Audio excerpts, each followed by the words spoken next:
Baik, selamat pagi. Assalamualaikum warahmatullahi wabarakatuh. Salam sejahtera buat kita semua. Ya, sebelumnya saya perkenalkan diri, nama saya Misnan, Pak.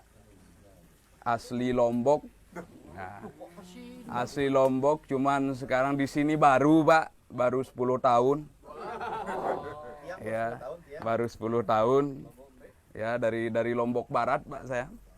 Ya. Ya, itulah Pak, hampir mirip bahasanya dengan Bali. Ya, kebetulan saya kalau berbicara jurusan, saya lulusan UTS, Pak. Ya, Universitas Tengah Sawah. Ya. Iya, gelarnya SAG, Pak. Sarjana Alam Gaib. Karena begitu ngomong organik berkaitan dengan barang gaib, Pak. Salah satu contoh ketika Bapak ngomong organik tentang bakteri, petani akan acungkan tangan.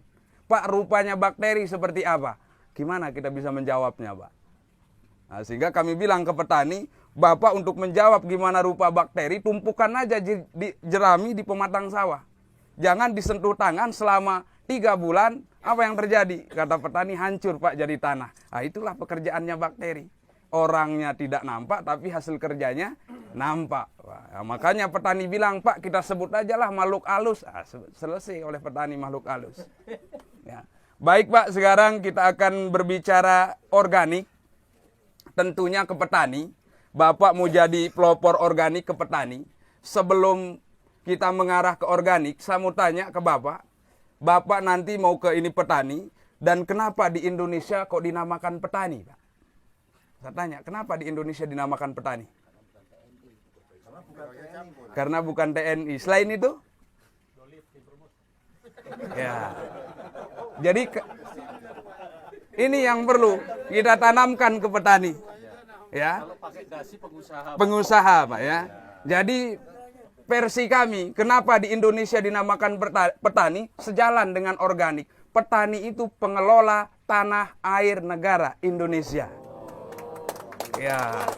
Pengelola tanah air negara Indonesia. Kalau Bapak bukan pengelola, penjaga, Pak. Ya.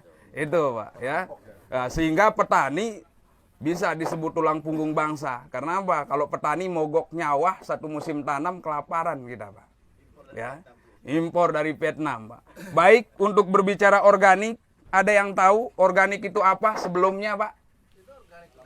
Apa yang dimaksud dengan organik?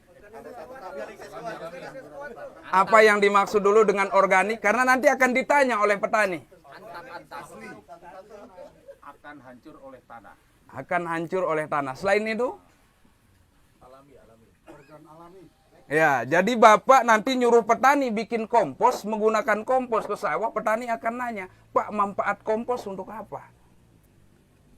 Ini yang perlu, banyak program, Pak, tentang organik, nggak jalan. Karena dikasih kompos, petani tidak tahu, tidak dikasih tahu manfaatnya. Jadi manfaat, kalau berbicara organik, kita lebih cenderung belajar tentang bagaimana organisme, Pak. Kaitannya dengan organisme ini berarti hidup, Pak. Bagaimana ini hidup? Ya. Kaitannya organisme tentu ada di tanah. Jadi kehidupan di dalam tanah. Yang salah satunya perlu makan. Saat ini yang diberikan oleh petani, makanan bukan untuk tanah, tetapi makanan untuk tanaman dalam bentuk pupuk kimia. Sehingga cacing sudah jarang di sawah. Kodok, jangkrik sudah habis. Padahal dengan adanya cacing, kodok, jangkrik, itu adalah musik bagi tanaman. Tanaman gak hanya gemuk makan urea, tetapi perlu ada musik, Pak. Ya, musiknya gak perlu nyetelin pop, rock, dangdut, Pak. Kasih aja kodok, jangkrik di sawah. Itu adalah musik. Karena di bawah daun semua jenis tanaman, termasuk padi, ini ada namanya stomata. Ini akan merangsang, membuka dan menutup dengan adanya suara. Suara-suara. Makanya kalau di Sunda disebut kolecer. Tahu kolecer, Pak? Baling-baling. Baling-baling itu adalah untuk mensiasati kodok jangkrik yang mati oleh pestisida. Yang buat pestisida tahu orang mana, Pak? Monsanto, Syngenta, Bayer. Nah, itu. Yang notabene bukan orang Indonesia. Itu. Ya. Iya. Itu Pak organik. Jadi yang kita kedepankan di organik ini bukan makanan untuk tanaman, tetapi makanan untuk tanah. Kemudian selain itu perlu air juga kita bertani organik, tapi bukan diberikan berlebihan. Karena petani saat ini melihat tanaman padi itu seperti eceng gondok. Yang direndam air, padi akan bisa hidup. Sehingga sering terjadi berkelahi gara-gara rebut air. Yang ketiga, perlu napas. Begitu berbicara organik, sirkulasi udara. Bagaimana harus ada udara masuk untuk cacing, untuk bakteri. Sawah direndam air, cacing nggak bisa napas. Begitu nggak bisa napas, cacing naik ke permukaan cari udara. Menyelamatkan diri, yang paling dekat dengan petakan sawah itu adalah pematang. Begitu ditanya subur sawah, subur pematang, Pak. Nah, makanya saya bilang ke petani, oke Pak, kalau subur pematang, tanam padi di pematang. Itu. Kamu cari ini cacing di pematang. Jadi ekosistem kita sudah putus. Tahu kunang-kunang, Pak? Tahu? Sering ngelihat kunang-kunang? Tidak ada. Kalau dongeng ke anak kecil, kunang-kunang berasal dari mana, Pak? Kukunya orang mati. Kenapa? Kukunya orang mati karena keluarnya dari kuburan. Kuburan itu daerah steril, Pak. Pernah ngelihat orang nabur urea ke kuburan, Pak? Atau nyemprot pestisida ke kuburan? Tidak pernah. Ketika steril, kunang-kunang akan muncul. Nah, di sini malam hari ada kunang-kunang, tapi mohon maaf, dulunya bukan bekas kuburan. Ya, itu, Pak. Jadi ketika ekosistem sudah jalan, kunang-kunang akan muncul. Kalau Bapak pingin anak Bapak ngelihat kunang-kunang, gampang triknya. Suruh aja jongkok 2 menit berdiri. Wow, banyak, Pak. Berkunang-kunang, ya. Ya, seperti itu. Jadi banyak, nggak cukup hanya sebentar kalau kita berbicara organik. Kalau masalah teknis organik belakangan. Yang penting kata Bapak tadi, merubah mindset. Jadi jangan identikan organik ini harus produksi. Tidak, perbaikan tanah dulu. Kalau tanah sudah bagus, kata Kus plus tongkat kayu jadi tanaman, Pak. Jadi tongkat batu, Pak, sekarang. Itu. Ya. Lautannya kolam susu. Iya. Impor garam, Pak. Impor garam, Pak, ya. Itu. Baik, sekarang kita akan membahas bagaimana peran dan fungsi kompos. Jadi kompos ini sebagian besar untuk tanah, Pak, untuk menggemburkan tanah. Kalau tanah kita sudah gembur, akar mampu leluasa untuk bergerak, produksi padi akan meningkat. Sekarang kita berbicara ketahanan pangan yang notabene-nya harus didukung dengan swasembada. Begitu swasembada berarti yang harus dinaikkan adalah produksi. Begitu ditanya, untuk mengawali produksi ini ada beberapa item yang perlu diperhatikan. Yang pertama, metode kita nanam. Jelas nggak metode kita nanam saat ini di petani? Berapa macam metode yang itu dilakukan oleh petani. Yang itu memang sebuah pilihan kata petani, tapi belum tentu bisa jadi solusi, Pak. Yang kedua, pupuk berimbang. Yang dikatakan pupuk berimbang sekarang beredar di petani penggunaan NPK, urea, TSP, KCL. Tapi nggak pernah berimbang antara pupuk untuk tanah dengan tanaman. Kemudian pengendalian OPT-nya, Pak. Hamanya. Nggak ada cara lain kata petani kecuali menggunakan pestisida. Padahal kami ajak petani bagaimana bukan berbicara pestisida yang dahsyat, Pak. Mempelajari sifat dan karakteristik hama. Kalau sifatnya sudah ketahuan, mudah meramu obatnya. Contoh tikus. Jangan salahkan tikus datang ke sawah.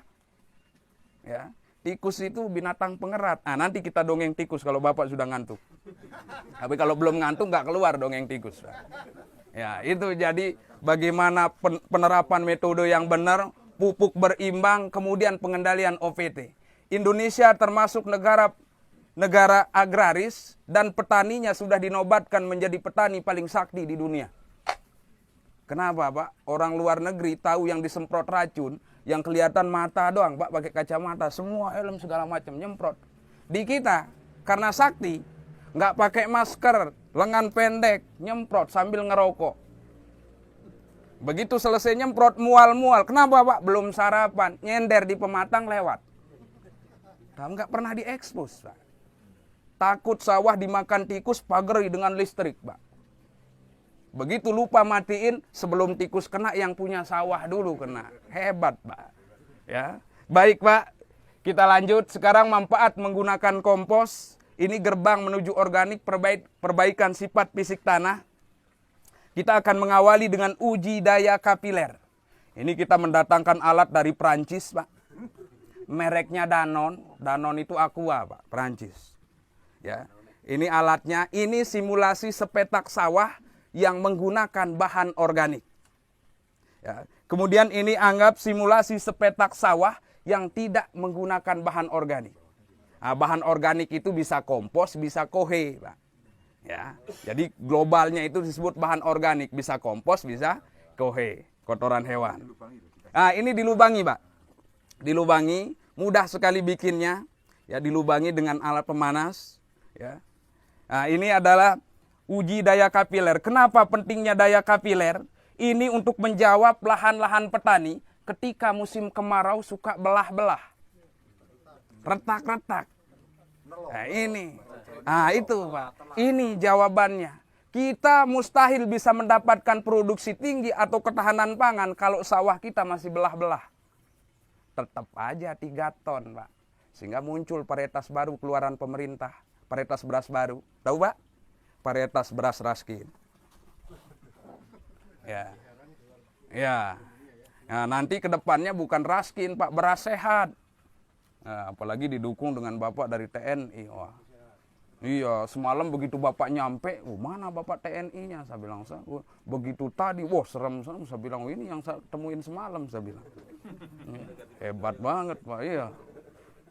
Ya, kemudian ini adalah uji daya kemampuan menyimpan air, Pak. Alatnya sama, kita bolong juga. Ini yang lebih gede. Mudah alat ini, saya bilang ke petani, tinggal naik bus yang jurusan Bogor, Kampung Rambutan, lihat bahwa tempat duduk banyak berserakan, Pak. Ya. Jadi ini ilustrasi sepetak sawah yang tidak menggunakan kompos. Ini sawah, tanah yang sama kita campur dengan kompos. Jadi petani akan nyata bisa langsung melihat peran dan fungsi kompos. Kalau kita cerita, masuk kanan, keluar kiri. Tidur, Pak izin bentar, kata petani. Mau ke kamar mandi, hilang, nggak balik lagi. Nah itu, Pak. Ya. Nah, kemudian kenapa perlunya kemampuan menyimpan air? Ini penting sekali untuk mengatasi petani, merubah filosofi petani bahwa padi itu adalah tanaman air. Padahal hanya perlu air. Cuman kalau kita ngomong tanpa bukti ini, udah nggak akan benar, Pak. Ya.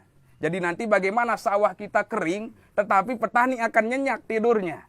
Karena sudah percaya kekuatan bahan organik. Jadi bahan organik atau kompos nanti jangan dilihat kandungan NPK-nya. Tidak penting. Yang penting adalah bagaimana kapilernya, bagaimana mampu menyimpan air. Yang terakhir adalah aerasi atau sirkulasi udara. Ini tanah sawah saja. Kemudian ini tanah sawah yang dicampur dengan bahan organik, Pak. Sama bolong-bolong juga, Pak. Nah, baik, kita lakukan sekarang uji ini. Nah, ini yang dibilang tadi oleh Pak Nendi, 2 semester di universitas. Kalau di universitas disuruh ambil tanah, ambil nampan seperti ini, masukin tanah ke nampan, diremas. Oh, ini kerasa pasir, debu, lihat. Kalau petani nggak efektif, Pak. Begitu disuruh ngeremas, Pak, pasir semua, kata petani. Kenapa? Tangan udah keras, jadi kerasa pasir. Ya, baik, Pak.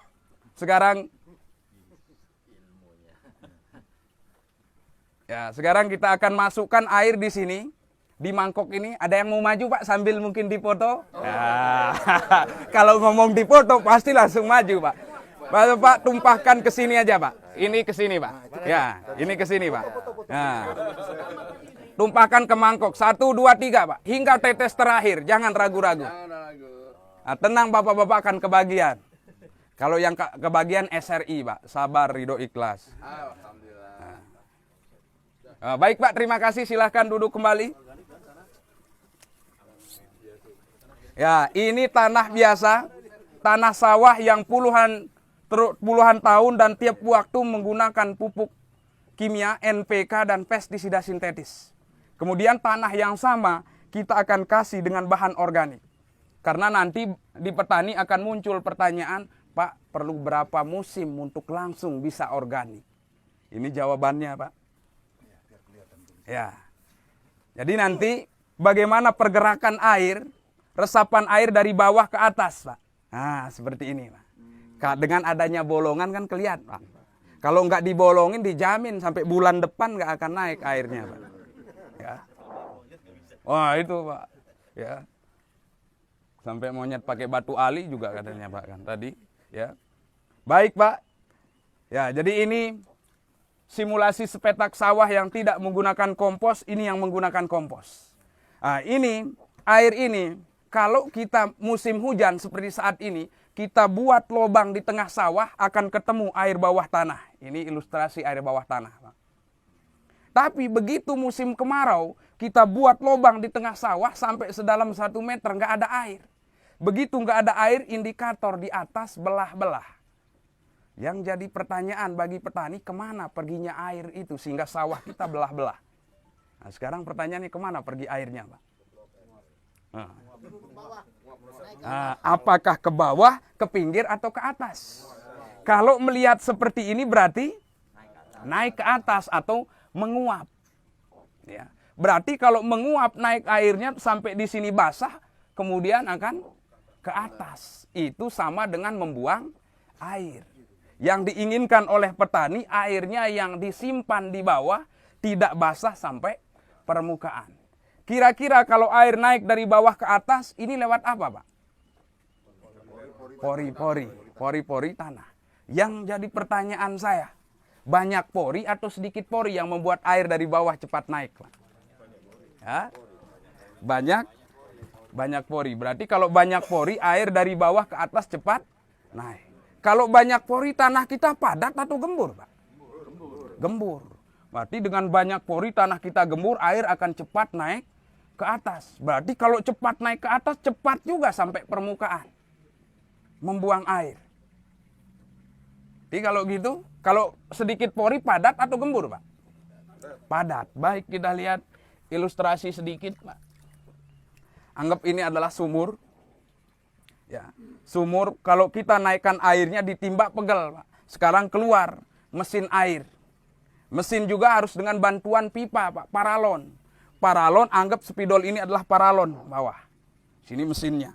Paralon itu kira-kira hanya punya 1 lubang di ujungnya atau banyak di pinggirnya? Hanya 1 di ujung. Begitu 1 di ujung, kita hidupin mesinnya, kencang tidak airnya naik? Kencang, dengan 1 lubang. Nah, sekarang lubang yang 1 airnya kencang, diperbanyak lubangnya di pinggir. Naik tidak airnya? Tidak naik. Berarti yang membuat air naik banyak pori, sedikit pori, Pak? Sedikit pori. Kalau sedikit pori, tanah padat atau gembur? Padat. Yang selama ini belah-belah adalah tanah yang padat karena tidak ada pori-pori. Untuk membuka pori tidak bisa urea, TSP, KCl, tetap bahan organik.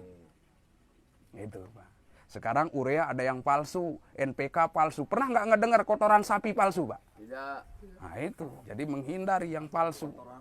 Nah, nggak ada kotoran sapi yang palsu, Pak.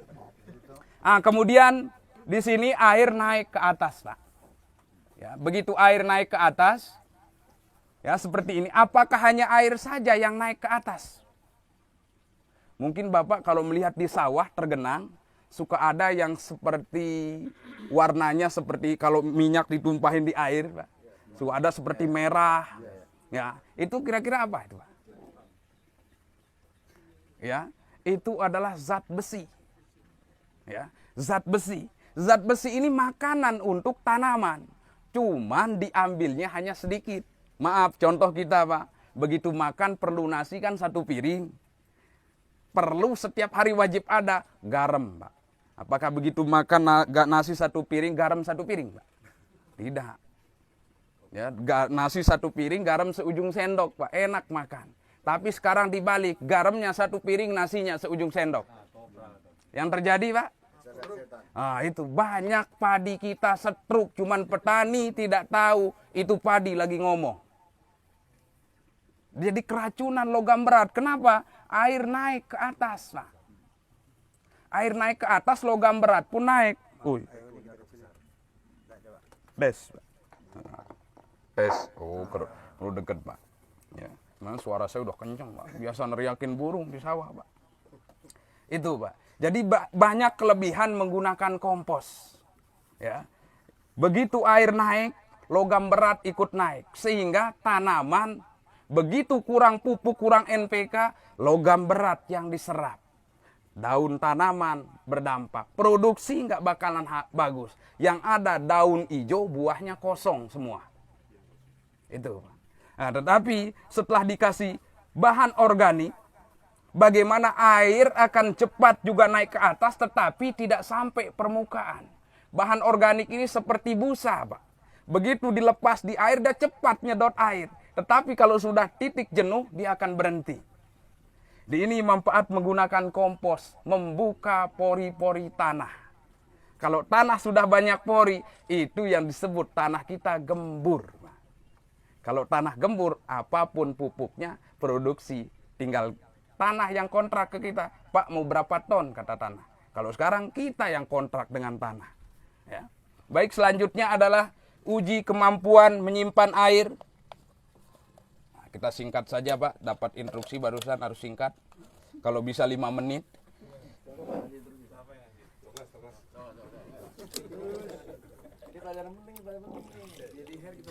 Ya. Sekarang, Pak, ini tetap tadi bolong, Pak ya. Sekarang ada yang mau maju, Pak, 2 orang. Nah, dipoto loh, Pak. Ya, satu lagi, Pak. Ini sambil dipegang, Pak, takut tumpah. Ya. Ya. Yang diganggu tadi malam yang diganggu. Ah, boleh, Pak. Ya. Baik, Pak, langsung, Pak. 1 2 3. Ya, lomba siapa menang? Ah, nanti bisa dilihat, Pak, pergerakan air mana yang paling duluan menetes. Yang netes duluan sini. Baik, silakan duduk kembali, Pak. Terima kasih.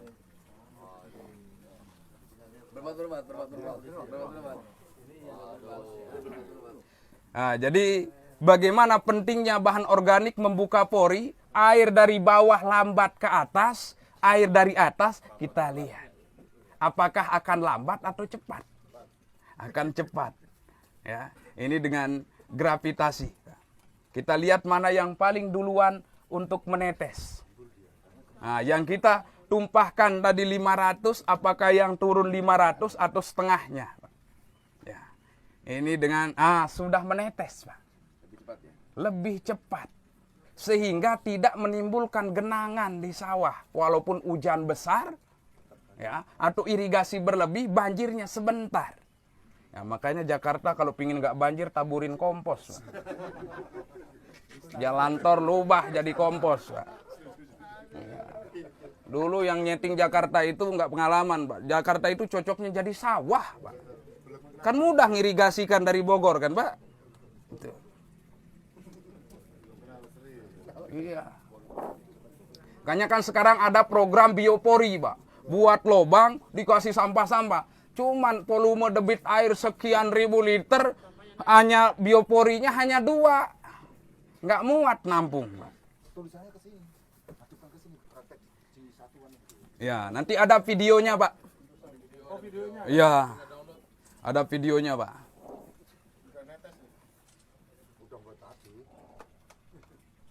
Ya, ini menandakan bahwa dengan bahan organik terbukanya pori-pori tanah. Ya, terbukanya pori-pori tanah untuk akar tanaman leluasa.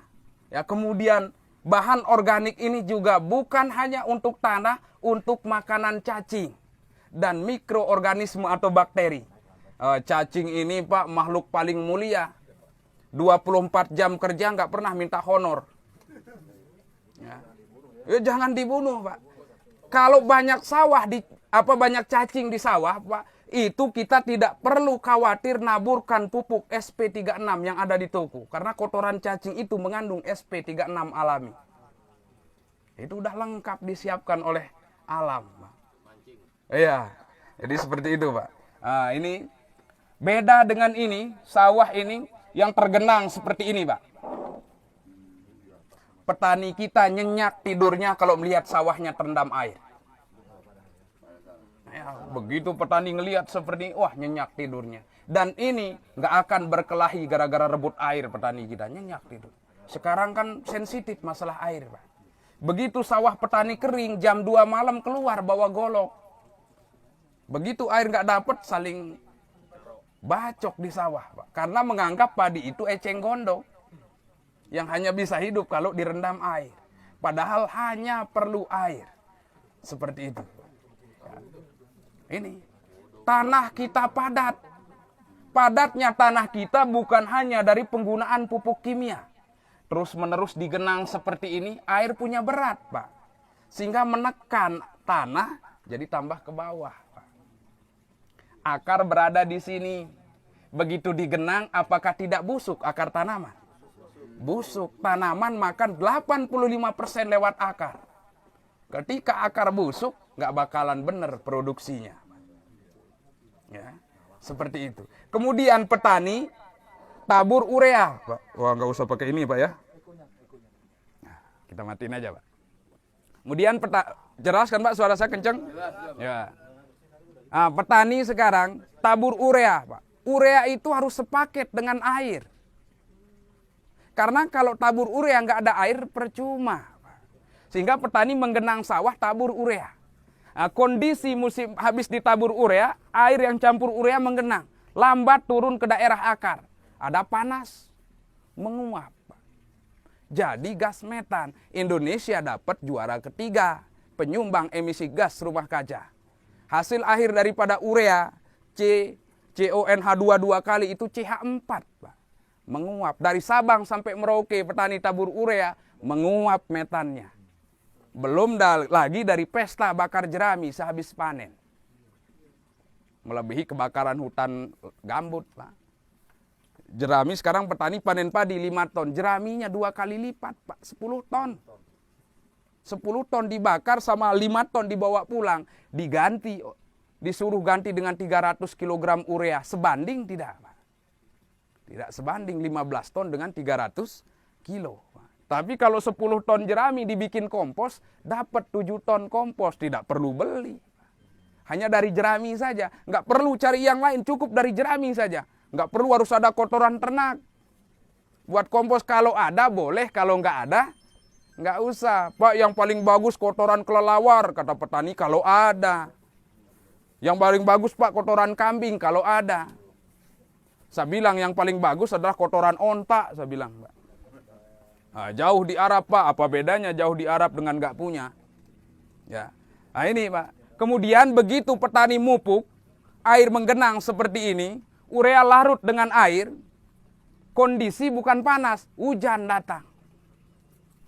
Hanyut terbawa air. Sehingga yang terjadi hari ini mupuk, 2 hari kemudian hijau daunnya bagus, 2 minggu kuning. Begitu kuning, antem lagi dengan urea. Itu, Pak. Nah, kemudian ini yang cara organik, bagaimana bertani itu nanti kering seperti ini. Penggunaan air intermittent. Kita lihat, begitu kering seperti ini, begitu diremas banyak air. Ini yang diperlukan oleh padi, semua jenis tanaman diperlukan juga oleh cacing dan mikroorganisme. Kalau sudah tanah kita seperti ini, tinggal tanah yang akan kontrak, Pak, mau berapa ton. Kami udah biasa, petani nelpon, Pak, terima kasih. Alhamdulillah sekarang dapat panen real 13,5. Oh biasa, Pak, saya bilang. Loh, yang luar biasa berapa, Pak? 3 ton. Itu di luar dari kebiasaan kita, Pak. Ya, kalau 3 ton luar dari biasa, Pak. Ya. Ya, kita nggak usah muluk-muluk, Pak, 8 ton saja. Kalau untuk mencapai swasembada lebih, Pak. Nah, tadi yang kita tumpahkan 500, yang turun sekian, Pak.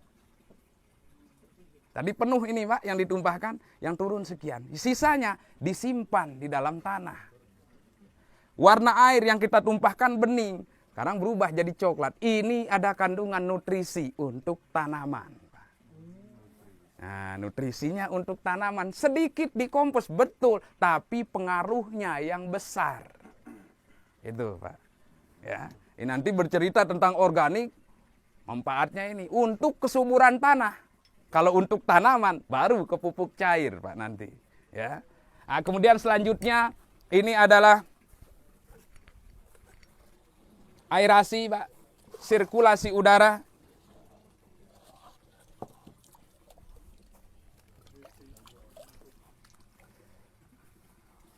sirkulasi udara. Ini kita harus kasih tiup dengan balon, Pak, indikator. Ini juga sama bolong-bolong, kita kasih tekanan dengan balon. Nanti indikatornya keluar gelembung, Pak. Ya. Nah, di sini kita menggunakan balon ungu dengan balon merah, jangan menggunakan balon hijau, Pak. Karena udah diperingatin meletus balon hijau, Pak.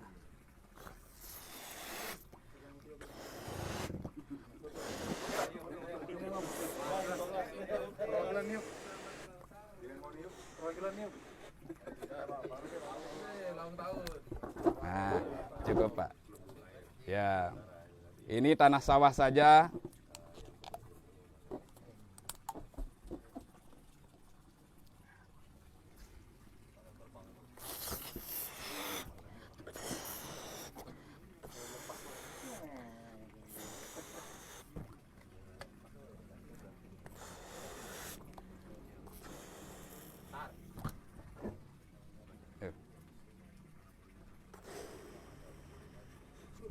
Ya, cukup, Pak.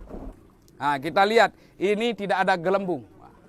Ya, kita lihat yang menggunakan kompos, Pak. Ya, kita lihat yang menggunakan kompos. Langsung mengeluarkan gelembung. Iya.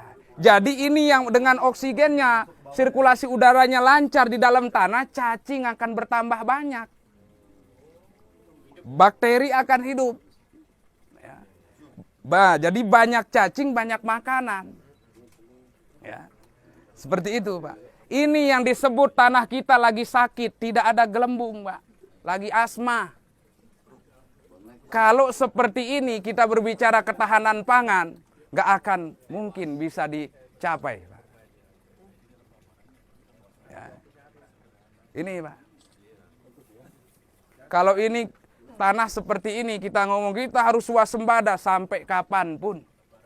Nah, sampai monyet udah lebaran 3 kali nggak akan kecapai, Pak. Ya.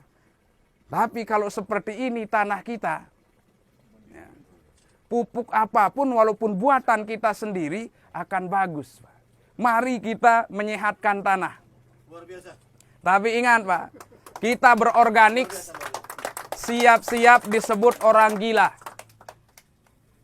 Berorganik siap-siap disebut orang gila. Kenapa? Kami sudah pengalaman disebut orang gila. Orang nanam banyak, kita nanam satu. Wah, orang gila, Pak. Saat banyak aja habis sama keong, apalagi satu. Gila Bapak ini, orang mupuk pakai pupuk buatan toko, ini cari buah-buahan yang huruf terakhirnya K untuk bikin pupuk. Apa, Pak, yang huruf terakhirnya K? Pisang busuk, pepaya busuk. Disebut gila, Pak. Dari Sabang sampai Merauke saya pergi disebut gila. Akhirnya saya punya nyanyian. Kita orang gila kita. Kalau tidak gila bukan orang kita. Akhirnya nyamperin satu, ikut nyanyi orang gila tadi. 2, datang 2, ikut nyanyi gila tadi. Sampai alhamdulillah dari Kemenhan ya, Pak, datang juga. Karena iya, ya itu, Pak. Karena gila ini gerakan inisiatif lestarikan alam, bukan gila yang tidak pakai baju, Pak, ya. Nah, ini bukti nyata, Pak. Ya, kalau tanah kita sudah sehat, gembur, subur, pupuk apapun, produksi mau berapa, hayu. Itu, Pak. Ya, tanaman yang minta kontrak, bukan kita. Ya, kalau hanya untuk mendapatkan 8 ton itu saya rasa bukan sesuatu pekerjaan yang harus menurunkan. Kalau orang bilang kapeleri tank baja, ini kalau untuk mendapatkan 8 ton, kita fokus saja di anakan padi, nanam 1 jadi 40, 8 ton di tangan. 1 hektar 8 ton, boleh, Pak? Setelah tanah menjadi organik, kan meningkat. Apalagi kalau dengan ditambah pupuk lagi. Boleh nggak? Itu, Pak. Ditambah pupuk urea, Pak. Itu yang disebut dengan semi organik. Ini boleh. Seperti yang di Deptan menyebutnya segan, SRI semi organik, itu pilihan, Pak. Kalau tujuannya memperbaiki tanah juga tanaman dengan dikasih, tanahnya dikasih kompos, tanamannya dikasih urea, itu pilihan, silahkan, Pak. Nggak akan ditangkap Satpol PP, saya bilang ke petani. Boleh, Pak, itu segan, Pak. Itu bagus. Ini yang lepas kontrol di kita, Pak. Petani kalau berani nabur kompos dan kasih urea, ureanya akan berkurang sebenarnya. Produksinya akan naik, cuman harga berasnya tidak seperti harga beras organik, Pak. Karena di pasaran tidak ada namanya beras semi organik. Organik atau anorganik. Itu boleh, Pak, pilihan. Banyak kalau semi, untuk mendapatkan 8 ton itu terendah lah, Pak. 8 ton itu terendah kalau dengan semi. Ya. Kita dengan organik full saja, kita sudah menguasai ininya, di lapangannya. Sehingga ini yang penting, Pak. Kasih kompos. Tadi ada yang nanya, Pak, gimana kalau lahan gambut? Nah, saya dengar, lahan gambut itu adalah lahan yang kelebihan kompos, Pak. Lahan yang kelebihan kompos, ibarat Bapak isi kompos di karung, tanam padi, nggak akan tumbuh. Karena nggak ada media tanahnya. Kemudian lahan gambut itu adalah lahan yang ratusan tahun direndam air, busuk. Begitu busuk, di dalamnya yang bekerja adalah bakteri anaerob disebutnya. Asam. Makanya solusinya adalah kasih dekomposer dalam bentuk mol tadi, Pak. Kemudian kasih sedikit media tanah untuk mengikat akar, produksi bisa naik. Itu. Ya. Ya? Harus pakai tanah. Tanah. Nah. Kalau tanahnya di sekitar situ gambut juga gimana, Pak? Nah ini, Pak. Jadi nanti beli kita ini kalau enggak pakai tanah, kita akali dengan parit, Pak. Kan biasa yang atas sudah seperti tanah, Pak. Kita keringkan, Pak. Kita genjot dengan pupuk cair atau mol. Yang buatan sendiri yang berfungsi sebagai dekomposer juga nutrisi untuk tanaman. Nah, yang sering kita anjurkan mol dari keong, itu, mol dari nasi. Ya, jadi kalau lahan gambut yang turun adalah praktisi, selesai, Pak. Tapi kalau yang turun adalah ahli meja, nggak tahu, Pak. Itu. Ahli hisab keren, Pak, kebakaran. Itu. Tanya, kalau kita ini kan untuk sawah, Pak, ya? Iya. Tanah sawah. Kalau itu tanah di luar sawah, tanah kebun, tanah apa, apakah seperti ini juga? Terus kemudian bagaimana formulasinya? Itunya tanahnya 1 hektar atau 1 lubang berapa? Baik. Itunya? Baik, Pak. Jadi ini semua globalnya bukan hanya untuk padi, Pak. Bapak mau nanam tomat, cabai, timun, dan segala macam, perlakukan komposnya seperti ini. Harus dikasih. Justru kalau tanam cabai, tomat nggak dikasih kompos, yang keluar adalah ada yang disebut domi mildew, karat daun.